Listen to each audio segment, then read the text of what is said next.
Hello, good afternoon, and welcome to Citi Prime News. My name is Zoe Abube-Eduardo, and I'm here with Charles Owusukumi. The news is live from our studio at number 11, Dr. Martin Loop in Adabraka, Accra. Coming up, police restore calm at Ofankor Moose in Accra after a riot this morning over a land dispute led to the death of one and injury of many. So I was driving my people that they should come back.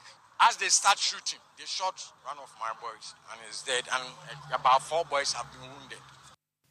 Also coming up, Russian embassy in Ghana dissociates itself from the alleged pro-Russian demonstration held in Takoradi in the Western region last month. Still ahead, minority in parliament wants plans by the government to offer proceeds from the 10 oil fields as collateral for the next 5.5 years halted. You want to take 400 million today and mortgage our future for the next 5.5 years. And so how will the future government even function? This must stop immediately. We've had enough of this mismanagement. Later in the bulletin, Urban Roads Department promises to fix malfunctioning traffic lights across the country by end of the year, as data shows 39% of lights across the country don't work. This news is also live on all our partner stations across the country. We are live in the Upper West region on Tonsong 97.3 FM in Wa and Jirapa 96.1 FM. Upper East, Quality 88.7 FM in Garu. Northern region, Radio Bembela 91.9 FM. Volta region, Revival 99.3 FM in Tajevu. VOV Radio 95.7 in Hohoya Shanti region. Focus 94.3 FM in Kumasi. Orange 107.9 FM also in Kumasi. Bono region, Greener FM 95.9 in Sunyani. And in the Western region, we on Sky Power 93.5 FM in Takoradi, Beach 105.5 FM in Takoradi, and Adrempa 100.7 FM in Takwa. We are also live across the globe on citinewsroom.com and on CityTube on YouTube. Citi Prime News at 12 midday. Update you on all the running stories and connect you to the newsmakers. We are grateful for your time. Today we begin from the Greater Accra region, where one person has reportedly died with many injured and hospitalized after land guards shot at wood sellers at Ofankor Moose Timber Market in the Ganorth municipality. The incident, according to eyewitnesses, occurred early this morning. Shop owners say the landlord issued an evacuation notice on Monday and warned of a forced evacuation today, resulting in the clash this morning. They are calling on the government to intervene in the litigation. Chairman of the Moose Timber Market, Okrobia Asante, has been speaking to City News. Monday they came and collect rent. Yesterday they came and collect. I met them here and I told them that what is going on is not fine. Come to my office, let's sit down, have a meeting about what we've been telling people that we are coming to demolish here. They told me they will come. I gathered my executives, we waited and they didn't come. They haven't given me any court order, nor they have pasted any court order around here. They just give an announcement, oral announcement. They came here around 5 o'clock because we heard that they will be coming. We deploy our people to come early in the morning, and we came early in the morning and saw the land guards. Unfortunately, one of them parked here. We didn't know he's a land guard. They used a certain car. And then some of them went to park all over there and take cover over there. So immediately the police, they arranged from regional police came. They started coming in and then coming to pull all some of the stretches. When they were coming, the tenants also were advancing towards them. So I was driving my people that they should come back. As they start shooting, they shot one of my boys and he's dead, and about 4 boys have been wounded. That was the chairman of the Ofankor Moose Timber Market, Okrobia Asante. Let's go over the phone lines and speak to our reporter, Ajua Tinkrama Domina, who has been at Ofankor to bring us more on this story. Good afternoon, Ajua. What have you been able to independently verify or gather with regards to this issue? So, Zoe, currently the situation here is relatively calm as opposed to about 3 hours ago when we got here. At that time, the traders were very agitated. Some were carrying guns, some were burning tires, and even threatening reporters on the ground. So we understand from our interaction with the chairman that they were served verbal evacuation notice on Monday. They were asked to evacuate the premises by Wednesday, which is today. And by 5 a.m., 5:30 a.m., there were already land guards around the market threatening them and shooting them. So there was a retaliation from shop owners as well because they already had the hint that land guards were coming. And so that resulted in the clash.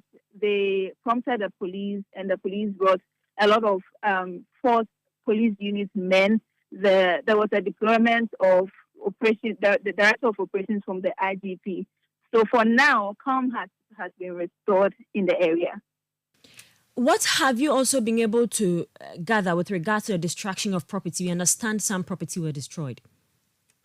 So as of now, we do not know of any property that was destroyed. But we know that when they got to the market, there was that altercation between the land guards and the shop owners, but they were not able to enter into the shop. So the shop is like a whole enclave. The market is like a whole enclave with about 300 shops. So by the roadside, you see some of the shops lined up, but inside the market, there are lots of the shops inside. We understand they have about 2,000 workers here. So they were not able to enter into the market, but there was that clash between the land guards and the shop owners at the entrance of the market. But no property was destroyed as far as we have seen, only the burning of tires and the shooting and the blast splatters that were all over when we got there. Have you cited the landowner, or have you also been able to indicate if the timber market or the chairman of the timber market has been able to speak to the landowner following this development? So the chairman said on Monday he tried to reach out to the landowner because they had already served them that verbal evacuation notice. But all attempts to reach the woman have proven futile. And we understand this is not verified, but some of the timber market shop owners say she had already fled or relocated to the U.S. We do not know that for a fact. But this morning we are told she did not come in the company of the land guard. The land guard came on their own, allegedly acting on her orders, but she was nowhere to be found around the facility. The police say they are still investigating the issue and they will bring all perpetrators to book. Can you also tell us about the reinforcements? Looking at how chaotic the situation was this morning, was there reinforcement from the police service? Exactly. So I could count more than 150 policemen, and that's a lot of policemen at any given time at any scene. So after a lot of talk, the police say they will not speak to us on camera, but they have engaged with the leaders of the market. And before we left the scene, they have already used a barricade tape around the area where the incident occurred. And this, of course, gives the strongest indication that it's an investigation zone and they are still going to carry on with their investigation to arrest the perpetrators. We also understand that from the chairman that the IGP actually sent the police director of operations and the district crime officer, and they have been assured that they're going to have regular 24-hour police patrol in the area to ensure security and peace is restored.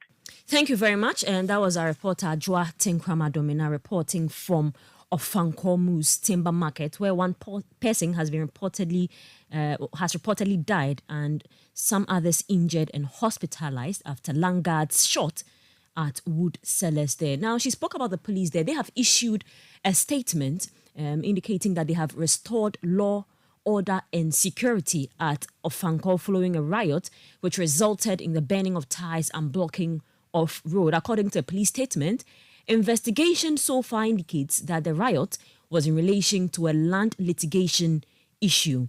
The police has since strengthened security in the area and the road has been opened to normal traffic flow.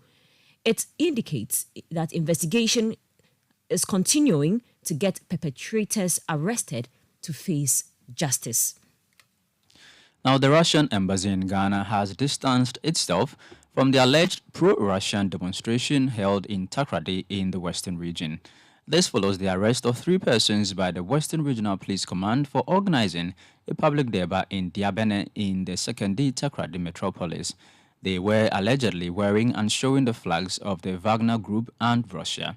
According to the embassy, it was not involved neither in the spreading of Russian flags, shirts and placards, nor in the establishing of any contact with possible sponsors of an unrest.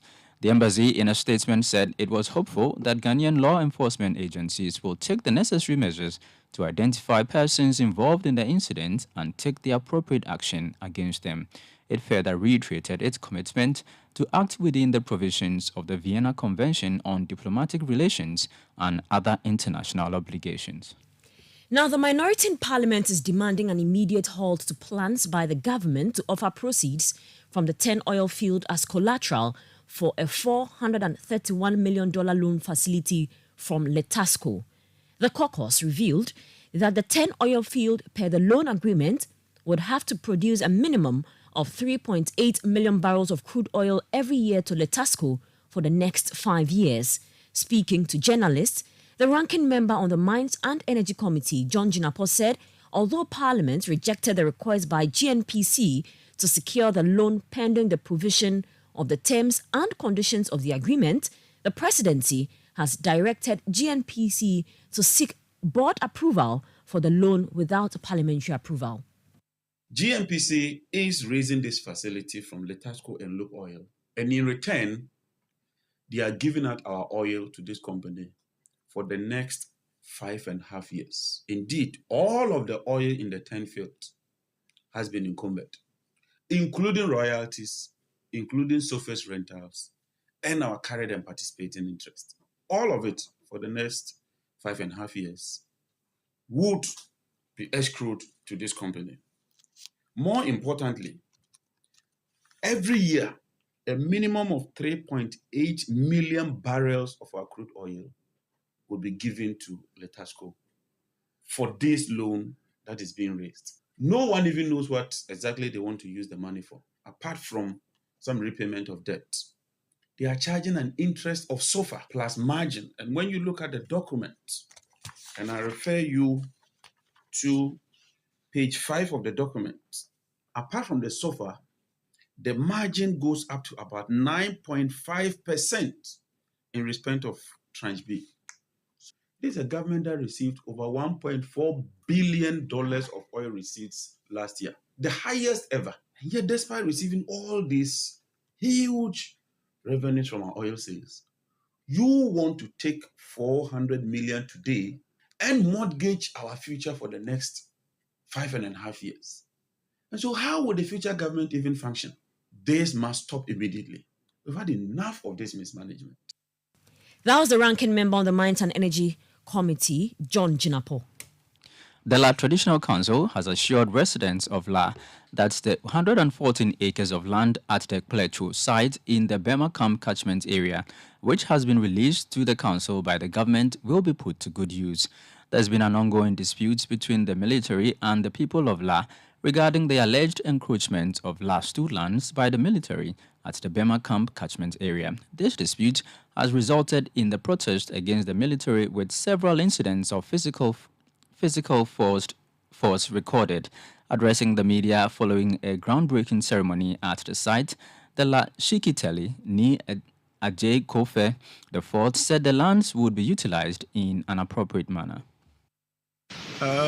We intend to service it and then use it for commercial and then residential purpose. It is going to be a mixed use. This is going to be a novel arrangement in the history of La. We have had bad experiences with the management of our land in the past, and people have accused us, the chiefs, of not managing them well.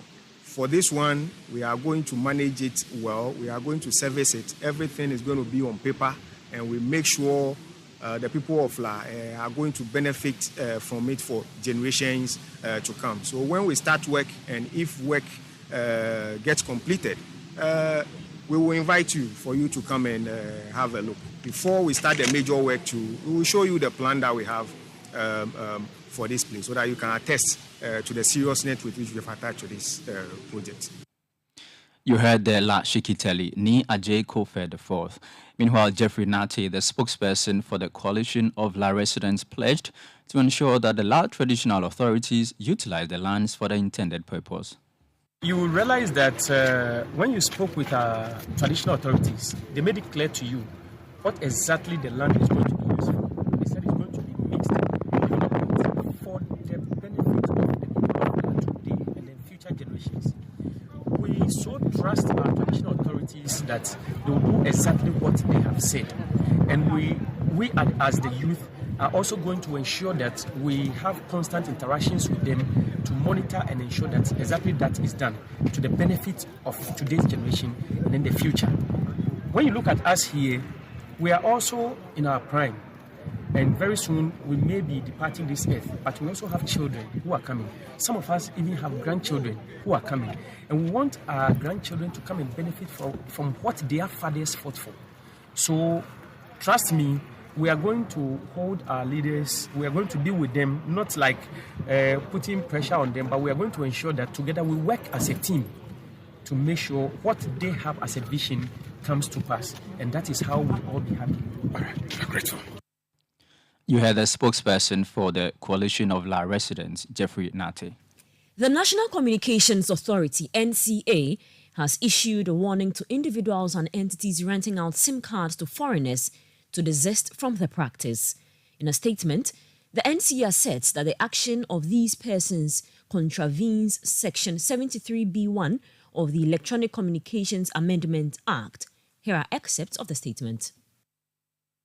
The attention of the National Communications Authority has been drawn to the leasing or renting of subscriber identity models by some individuals and entities to foreigners and nationals in Ghana. The NCA wishes to state categorically that such individuals and entities and their mode of operations have not been sanctioned by the authority. Their business model is classified as pre-registration of SIMs for use and as such contravenes Section 73B1 of the Electronic Communications Amendment Act 2016, which states that a person shall not deal in a pre-registered subscriber identity module or user identity module. This unauthorized and illegal service violates the objective of the SIM registration exercise, which seeks to link a SIM to a verified identity of an individual as a means of curbing criminal activities and maintaining a SIM database with integrity. In addition, usage of this service means that compliance with the Data Protection Act cannot be established. Users also run the risk of privacy issues due to the probability that a new user will have access to data that may have been transacted on the SIM previously by the former user. Given the process of usage of these SIMs, identity theft likewise becomes a matter of concern in the renting of SIMs. With regard to the above, all entities and individuals engaged in this business are to cease and desist with immediate effect. Visiting and resident foreigners, citizens, and prospective users are also cautioned against the patronage of the service or risk the repercussions as indicated in Section 73B2 of the Electronic Communications Amendment Act 2016.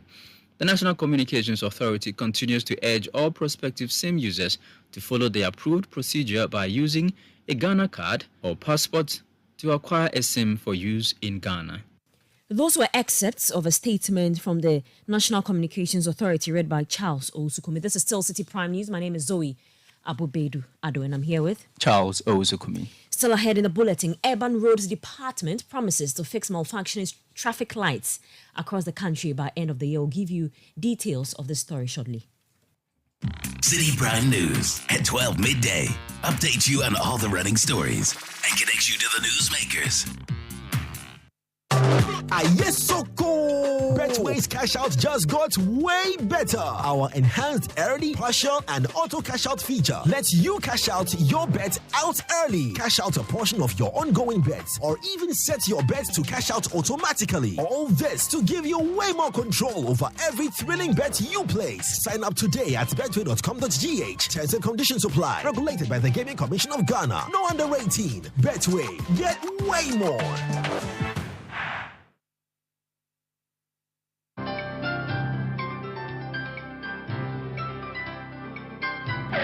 Using a condom will protect you and your partner from HIV, STIs, and unplanned pregnancy.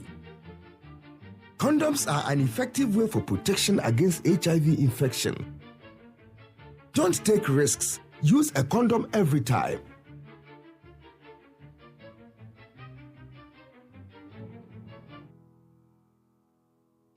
Always come prepared. This advert is brought to you by the Ghana AIDS Commission and Ghana Health Service. It's time for the ultimate corporate sports gathering, the Citi Business Olympics 2023. Get ready to unleash your competitive spirit and showcase your athletic prowess as we bring together the best of the best from the corporate world. From traditional sports like seven-a-side football, basketball, sack race, and volleyball to unique challenges like tug of war and arm wrestling, there's no shortage of excitement and adrenaline pumping action. So gather your colleagues, lace up your sneakers, and get ready to compete in the Citi Business Olympics. It's time to show off your skills, build connections, and have a blast in the ultimate corporate sports extravaganza. To register your company to participate, call 0205-973-973 or 0558-973-973 now. Which company will emerge as champion and which CEO will win the Ultimate CEO's Challenge at the Citi Business Olympics 2023? We'll find out on 30th September 2023. Venue, Eden Heights Sports Complex. Wager, time 8 a.m. The Citi Business Olympics 2023 is powered by Citi TV with support from Citi FM and proudly sponsored by Lozati Lozenges from Unicom Chemist Limited, EK Brand Consult, Blue Jeans Energy Drink, and Hollard Insurance.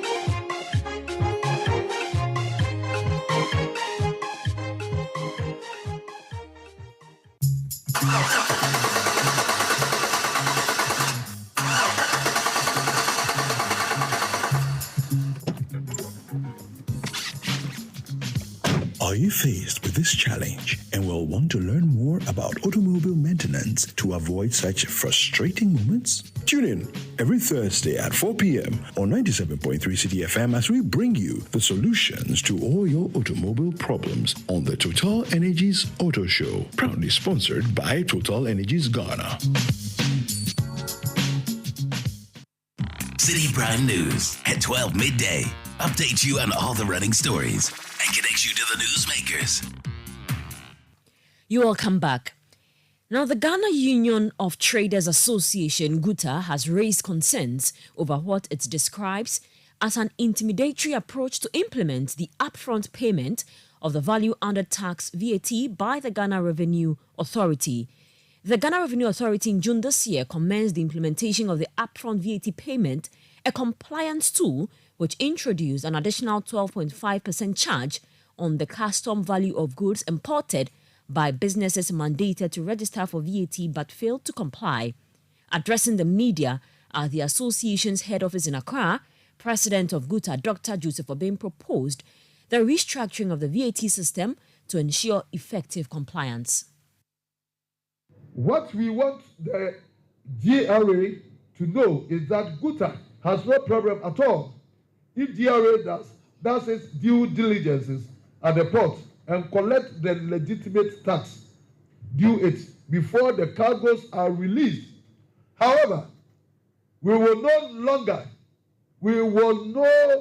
longer tolerate any such act of intercepting our cargoes after leaving the port. If anything at all, the externalities of COVID-19 pandemic and geopolitics have affected the business community more, and we can no longer entertain any abuse of authority from any quarter in carrying out our legitimate businesses. The Ghana Union of Traders Association also charged members to resist any intimidatory attempt by the GRA in enforcing the new tax law. We are by this press conference resolved that until the right structures are put in place for the VAT system to ensure proper compliance and also proper due diligences being done at the port for legitimate clearance of goods, we are not going to play victims and allowing ourselves as pupils to be played, but resist henceforth any further attempt of harassment from any quarter. I want to take this again. That we are by this press conference resolved that until the right structures are put in place for the VAT system to ensure proper compliance and also proper due diligences being done at the port for legitimate clearance of goods, we are not going to play victims and allowing ourselves as pupils to be played, but resist henceforth any further attempt of harassment from any quarter coming from GRA. We therefore entreat any trader who encounters such intimidation and harassment to first and foremost resist and report to the leadership of the trading community. That was President of the Ghana Union of Traders Association, Dr. Joseph Obing. The Forestry Commission says the annual 4-month ban on wildlife hunting in the country has been adhered to than in previous years. The Commission declared the commencement of the 2023 closed season on hunting in forest reserves from August 1 to December 1, 2023, in line with the Wildlife Conservation Regulation 1971, LI 685. During the 4-month period, activities such as capturing, hunting and trading of wildlife animals except grass cutter are prohibited. Speaking to Citi News about the ban, the Public Relations Officer of the Wildlife Division of the Forestry Commission, Ernestina Edumia Ani, says the compliance level has been smooth so far. We think it's been good as compared to previous years. It's because we have done a lot of sensitization. We've done a lot of sensitization on the media. We've done some in print media. We have done some on social media. And we have seen that if you go along the roads where they usually trade in this bushmeat, they are doing the right thing. Most of the places, I won't say all, but most of the places, we are sure that they are doing the right thing because it's only grass cutters that you find. And then most of these groups I'm talking about organized groups. So those ones, they are adhering to the laws because we have also met with them and sensitized them or created awareness on the ban. So they are aware that they are not supposed to sell any other animal but grass cutter during this period, which they are adhering to it. So if you see any unusual, like you see anybody selling any other wild animal on the road, then it means that the person is not within the organized group. It means that they are those that, go once a while, capture, sell, and then leave the scene. But most of our organized group hunters, group bushmeat traders, and chopper operators that we know are adhering to the law. But that doesn't mean that we are not continuing with the monitoring. We are doing a lot with monitoring in various districts, in various regions, and we are ensuring that people are in compliance with the law, which is the Wildlife Conservation Regulation, LI 685. So we are on it. We are still monitoring to ensure that people are just using grass cutter and not any other wild animal. Ernestina Edumia also added that the Commission will not hesitate to arrest and prosecute any persons found to be flouting the law.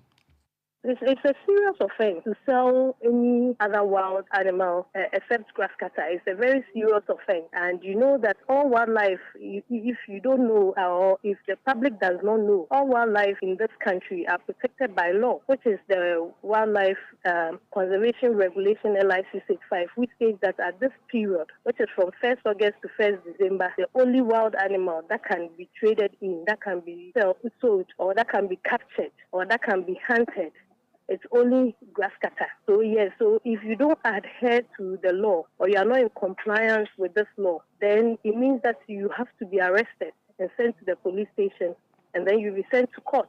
So at the court, all the offenses that you have made is what the judge will look at and then give you the charges and then also let you know which fine you are supposed to pay. So they have to count your charge to give you the sentence or to let you pay a fine. So it's either you pay a fine or you are being sentenced or you do both, depending on your charges. That was the Public Relations Officer of the Wildlife Division of the Forestry Commission, Ernestina Edumia Ani. Civil society organizations against the illicit trade and use of tobacco have called on the country's security and monitoring agencies to properly police the borders to prevent the smuggling of tobacco into the country. According to them, the supply and cost of purchasing tobacco has become easy and cheap, a situation which poses health threats in the country. Speaking on the sidelines of a stakeholders meeting on Ghana Needs Assessment Mission in Ghana on the protocol to eliminate illicit trade in tobacco products, Executive Director in charge of programs at Vision for Alternative Development, Labram Musa said if effective protocols are put in place, the sale and use of tobacco will be curbed. The issue is serious extent that we have a lot of illicit products, in the country, especially at the border towns, and as civil society organization, we have noticed that a lot of these products are coming from Togo, from Burkina Faso, and also from, Ivory Coast, and this is making the tobacco product very cheap in the market. And can you believe that a stick of tobacco product in the country is costing about 30 to 50 pesos? This is dangerous, and we are told that, tobacco is one of the most deadly products in the world. It's a huge challenge, and I'm happy that at least we are beginning to assess the situation so that at least we can get some level of, implementation efforts, and I think that's why I'm happy that at least this meeting is being convened, just to be able to have some end, to all these troubles of illicit trade. That was the Executive Director of Programs at Vision for Alternative Development, Labram Musa. The Chairman of the Public Accounts Committee of Parliament, James Klucha Aveji, has issued a caution to municipal and district assemblies, MMDAs, regarding the renewal of contract with waste management firm Zoomlion due to a perceived absence of tangible benefits. During a Public Accounts Committee hearing in Ho, Honourable Aveji emphasised that Parliament had officially endorsed the non-renewal of the waste management company's contract. Additionally, the committee has suggested a thorough review of the current agreement with Zoomlion. This recommendation arises from concerns that many assemblies lack transparency when it comes to the terms of their contracts with the company. Here are excerpts of today's proceedings where the Fantiakwa South Municipal Assembly failed to provide requisite documents in renewing its contract with a waste management company. Now I'm told that there is a clause in the contract that gave automatic renewal unless you the assembly will communicate to the company the intention not to renew it. So go back and read your contract document. And then make reference to that clause. Inform Zoomlion that when the contract expires, you will not renew it again. Because you're not deriving any benefit from that. You are just wasting that money. Thank you, Madam Uche. Parliament has approved that, okay? And from what they have just told us, I'm alarmed. I don't know whether it's applicable to the other districts. Because based on the economic conditions, as he said, the rates could be reviewed. But I'm wondering whether we should also recommend a general review of the existing agreements. Because otherwise, the conditions could change anytime based on what they see. So, Chairman, my suggestion is that we should also make a general recommendation that even the existing agreements should be reviewed if what they are saying is applicable to all the other assemblies. The contract are two. We have the fumigation, and then we have the sanitation improvement package, SIP. We recommended for non-renewal for the fumigation. Definitely, that is what it's going to be. But once we're not going to renew the fumigation one. He is making a proposal that will take a look at the SIP for these adjustments being done by the company without involvement of the assembly. So it's something that he's proposing. We will discuss it further. You heard excerpts of park sittings at Ho, where MMDAs have been cautioned to disengage waste collection contract with Zoom Lion. 39% of traffic lights on Ghana's roads are malfunctional. This development has left many motorists waste productive hours in frustrating traffic. Worse yet, others have lost their lives in road crashes occasioned by malfunctioning traffic lights. Authorities at the Urban Roads Department have promised to fix the situation by December. They, however, blame some unscrupulous persons for stealing essential components of the traffic light systems. Caleb Kuda has the rest of the story.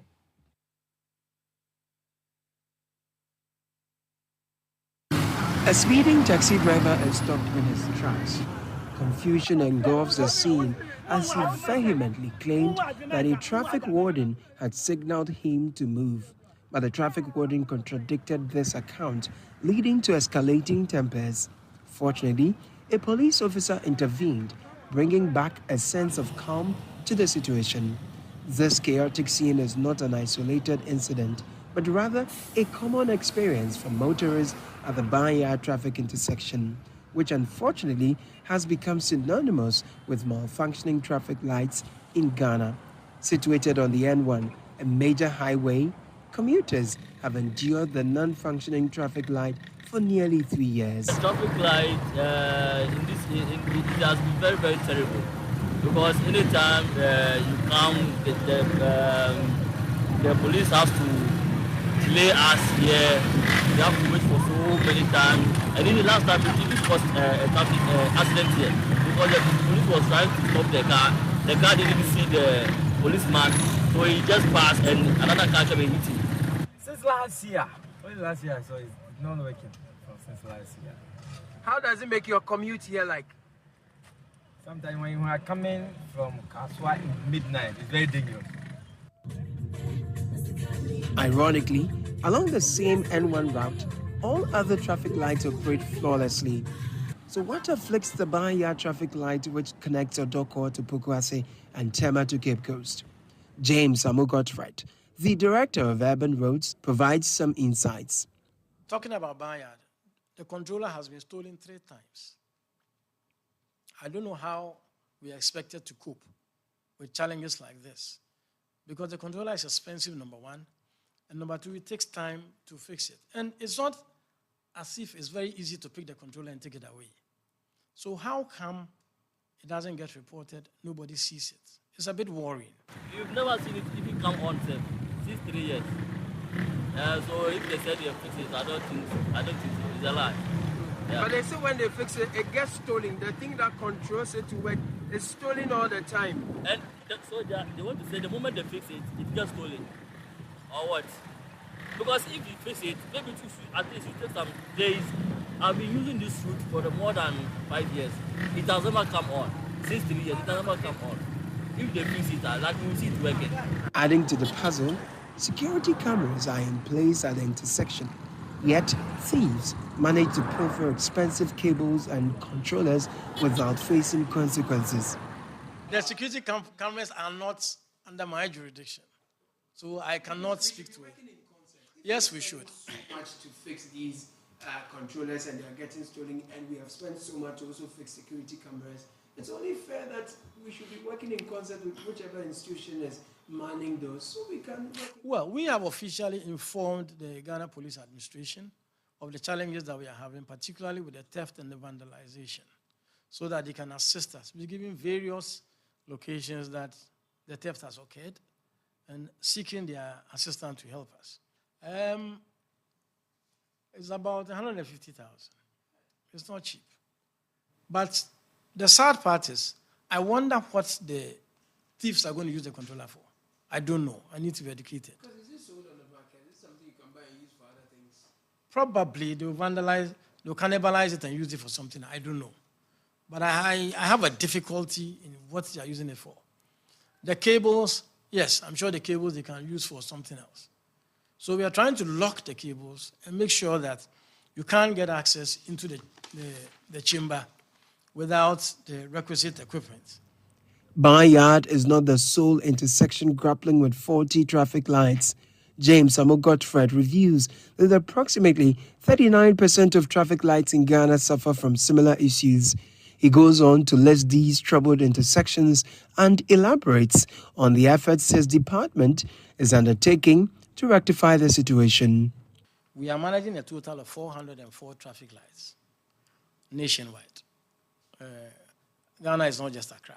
Nationwide, 404 traffic lights, out of which we have 247 working. That's about 61%. And 135 not functioning. Last week, I don't know, I didn't hear you talk about it, but last week, Baoleshi traffic lights came on. Are you aware? East Legon.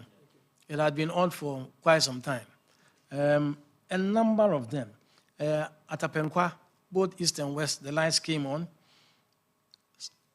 Shell signboard, that's Spintex Road, hydrophone, some repair works were done. The Tema Shaman overpass, the lights have come on. But this is just the tip of the iceberg. There's still quite a number which are not working, and some have not been working for some time. I know one that we mentioned a lot is Castle Road, that's Cathedral. TUC is not working. We are hoping to bring them on in the shortest possible time, either this week or next week. He urges the public to remain vigilant and assist in identifying individuals who vandalize or steal components of the road infrastructure, making a plea for collective responsibility in safeguarding these essential assets. One thing we also know is that people are very bold these days. They come in reflective jackets and touch and steal public property in the broad daylight. So we have also decided that we are going to come up with tax and ID cards with a quick response code so that anybody can accost them, particularly the police, and find out whether they are authorized to work where they will be working. Because some of these things are done in broad daylight. In addition to the lights coming on, we are trying to paint the pools and make the intersections also as attractive as possible. We want the public to know that, yes, these are public property and there are people in charge. So as much as possible, we address it, and we are collaborating with the police. And our last meeting, we met with the Greater Accra Municipal Roads Directors, our regional office, and members of the MTTD. So we are trying to come up with ways of rewarding those who report to us these thefts and accidents and all that. So we are coming up with ways in which we can address the problem as and when they do occur. But it's been very challenging. For Citi News, I am Caleb Kuda. And in studio, my name is Zoe Abubedu Ado. This is still Citi Prime News. Still to come, we'll turn our attention to the ongoing voters registration exercise where some applicants have to queue at dawn to be able to go through the process. We bring you details of this and others when we return. Citi Prime News at 12 midday. Updates you on all the running stories and connects you to the newsmakers. It's the best season of the year, just in some points. Momo Pay or you say Momo app. Send with ease and win big. You be merchant or you be Momo user. Momo season Abanti, send DVDR. Send DVDR. Momo season Abanti, send DVDR. Send DVDR. From now till the end of September, earn points when you download the Momo app and make Momo Pay transactions to a merchant via either the QR code or merchant ID and stand the chance of winning 1,000 Ghana cedis weekly and other amazing prizes. Our merchants are not left out. Receive payment and win. There are lots and lots of exciting prizes to be won. So download the Momo app, transact with Momo Pay and get rewarded this Momo season. TNCs apply. MTN.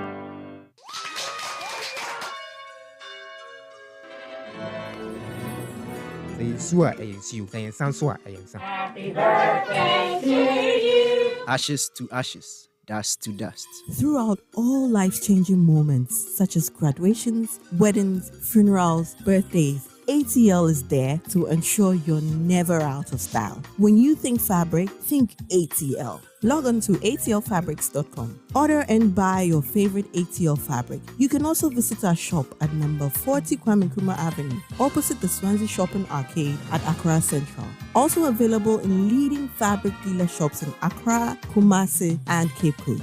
ATL, bringing fabric to life. Citi Prime News at 12 midday. Update you on all the running stories and connect you to the newsmakers. Many thanks for your time. Now, some applicants of the ongoing voter registration exercise have to join queues as early as 3 a.m. in order to secure a slot in the limited process. This is in addition to the vagaries of the weather which they are exposed to. Citi News' Ashanti regional correspondent Hafiz Tijani visited some centres and reports. The main entrance to the Asakori-Mampong office of the Electoral Commission is locked. Probably the officers operating this office are yet to prepare and come to work to start their daily activity. But applicants are already queued up here at the frontage of the office, waiting to be served. This is the second week of the voter registration exercise, the limited voter registration exercise. A lot of applicants are queuing, not only here at the Asakori-Mampong district office, but other centers.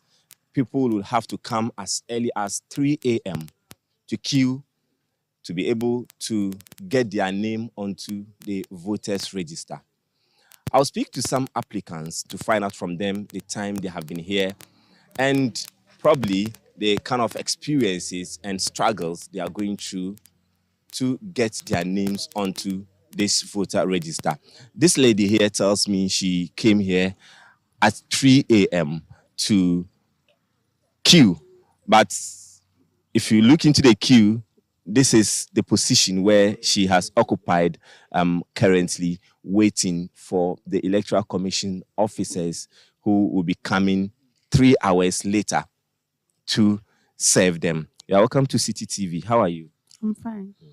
What time did you come here? Came at 3 o'clock. Why? Why is that so important? You left your sleep. This weather is very good for sleep. Why did you leave the weather to come and queue at 3? Because if I don't come early, I'll come and miss people and it will be late. I won't do it. I can't even get it. So I have to come early to do it. So coming here at 3 a.m., what was the difficulty?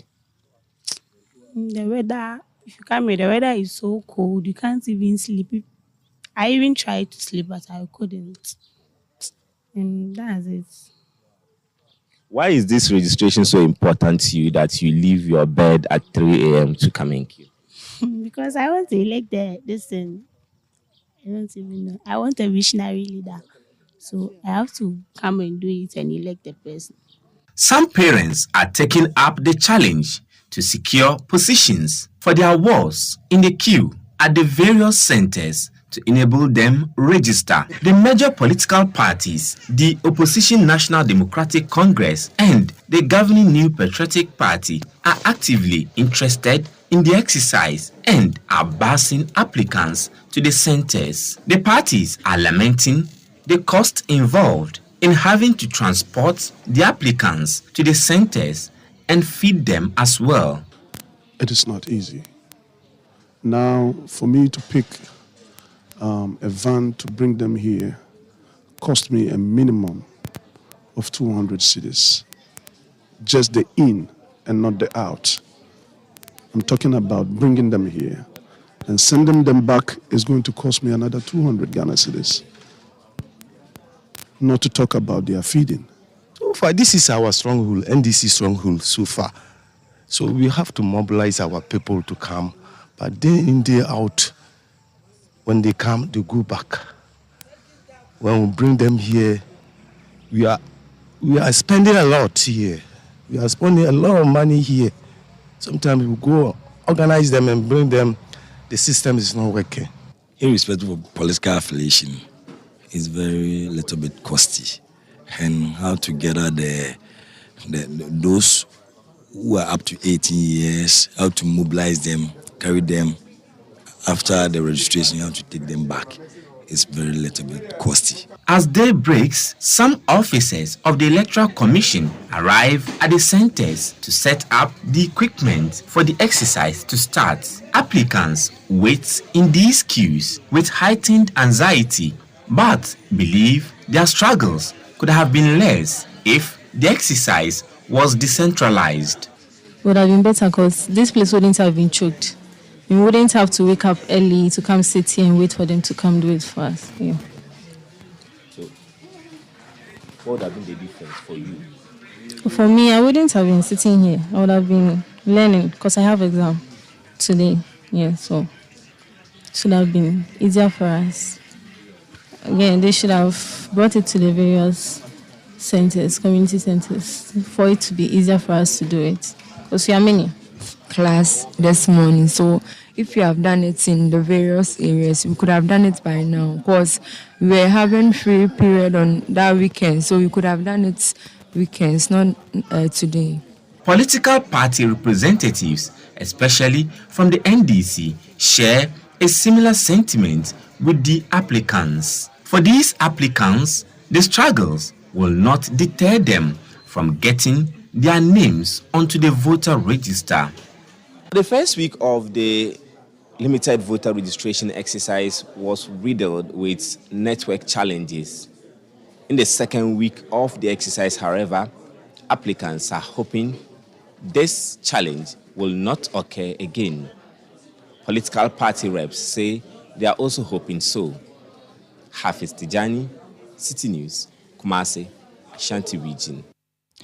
Still on the limited voter registration exercise in the Ashanti region, EC officials are urging political party representatives to use laid-down procedure to challenge the eligibility of applicants in the ongoing exercise. The officials say this is the only way to avoid confusion at the various centers after the eligibility of some 370 applicants have been challenged so far in the region. Ashanti Regional Director of the Electoral Commission, Benjamin Banobio, also advised ineligible persons to stay away from the exercise. We have put measures in place to ensure that anyone who qualifies to register, when you get there, will register you. Our only advice to the public is that if the person is not qualified, he or she should not bring himself or herself up for registration. If you do that and you are caught, we'll hand you over to the appropriate authorities. However, if somebody is coming to register and you think that the person is not qualified, it is not by use of force. You just go to the registration officer and then complete the challenge form. We have the district registration of a committee which is in place, and every party has a representative on that, every party active in the district. We have the district police commander, the district education director, someone from the traditional council, and then the district officer will serve as the secretary to the committee. That was the Ashanti Regional Director of the Electoral Commission, Benjamin Banobio. Residents and drivers in the Amansia West District of the Ashanti region have issued a stern warning that they will continue to protest and prevent political parties from campaigning in the area until their deplorable roads are fixed.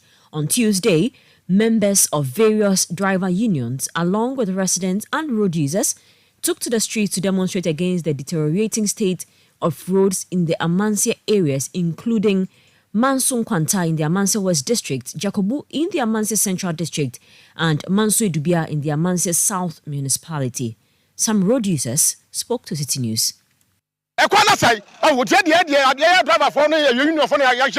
roads are in a poor state. As members of the driver unions, we are appealing to the government to fix the road before the festive season in December. We are appealing to the government to fix the road. If we do not see any construction works on the road, we will not entertain any political activities in this area, and we are very determined to carry that plan out. And this caution goes to both the NPP and the NDC. You heard residents and drivers in the Amansia West District of the Ashanti region lamenting the poor state of roads in the area. Artist manager and entertainment pundit Nana Esiama Hansen, also known as Bulldog, has urged management of the Accra Sports Stadium to address concerns raised by dancehall artist Charles Ni Amamensa, popularly known as Shatta Wale, over the use of the venue by his music rival Stonebwoy. Shatta Wale had, in a viral video, questioned the decision to allow Stonebwoy host his show at the stadium 3 days before his Freedom Wave concert on December 25. But speaking to City News, Bulldog, who does not think a clash could arise, wants management of the stadium to take preemptive measures to deal with the issue. I mean, those are his concerns. You know, I can't say whether they are legit or not. But I think the crux of the matter is that the days apart in both concerts, are they convenient? You know, for both parties, right? If they are, then I don't see where the whole hullabaloo is. If they aren't, then that's where one party might be concerned. Because I know his show is on 25th, right? And Stonebwoy is on the 22nd. It gives you 3 days apart. So I don't get it. I mean, unless there's something we don't know or there's a requirement that the stadium has, you know, for some of these things. But unless I'm also paying for the space, I'm paying extra days to set up. As like you're saying, maybe Shatta shows on 25th of December, and is willing to pay for 22nd, 23rd, and 24th to do a setup. That's the stadium's choice to say, okay, we want to take your money for all these 3 days for you to set up. It means you're paying 4 days. You heard entertainment pundit Nana Esiama Hansen, also known as Bulldog. Now, the transport sector has long been perceived a male-dominated field, offering limited opportunities for women. However, a new generation of determined and highly skilled women is challenging these stereotypes and leaving an indelible mark in this traditionally male-centric domain. This report, filed by City News' Rachel Engman and narrated by Hawa Idrisu Mustafa, delves into their inspiring journey.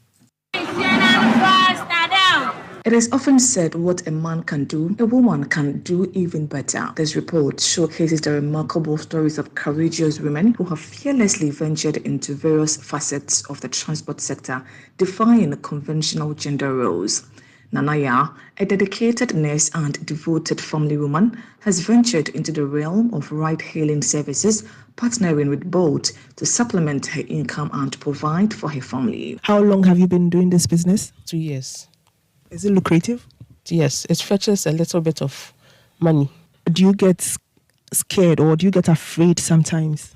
There are times people tell me to be careful of how I go about my things, not to go late at night. How do you manage family life and then the job? Plus you have a career as a nurse. Normally I go for night shifts.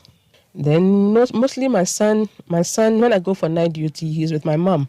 Driving a large bus may appear daunting to some, but for Charlotte, it is a fulfilling experience to commandeer that mighty steering wheel, transporting passengers to far-reaching destinations. So how long have you been driving? Like 4 or 5 years. Oh, yeah. What were you doing before? I was schooling. Are you married? Yes, I'm married with 2 kids. So how do you cope? Very stressful. By 4 a.m., I'm already off to work.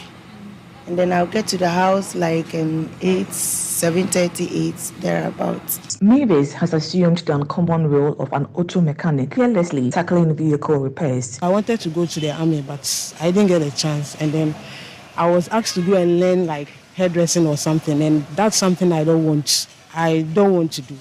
So then I decided to be a mechanic itself. How do you take the pressure? The pressure there is normal. It hasn't been easy though, but it's okay. How is the cash flow like? The cash flow there, right now I'm working with my boss. So the cash flow there, the money comes, but it goes to my boss. I'm looking at like getting my own shop and working on my own as a boss, as a master, and then also get females to work with. Being a bus conductor, locally known as a trotro mate, might be considered a menial job by some, but Mercy remains undaunted. How old are you? I'm 15 years old. Why are you not in school? Completed JHS this year, and I want to help my mom because We are broke, somehow broke. Do you earn enough money from this business? Yeah, because I have to. Sometimes if we close 50 cities here, my mother is aware I'm doing this business. How did she feel when you told her you wanted to be a bus conductor to save some money? She was scared. She was like, oh, this job is for men. Every time she's afraid. What are some of the difficult situations you faced so far? The passengers, some are difficult, some too are normal. And sometimes to the mate and the other, they'll be worrying you. Sometimes to the load they'll bring is heavy than you are a lady, but still you have to. These women serve as true inspirations, breaking down barriers and showcasing their skills and determination within the transport industry. Interesting story there, filed by Citi News' Rachel Engman, read by Hawa Idrisu Mustafa. That's it for Citi Prime News. We came to you live from our studio at Adabraka in Accra. For more news, log on to citinewsroom.com. My name is Zoe Abubeduado and I was here with Charles Owusukumi. Please stay tuned. We have the afternoon's edition of Citi Business News.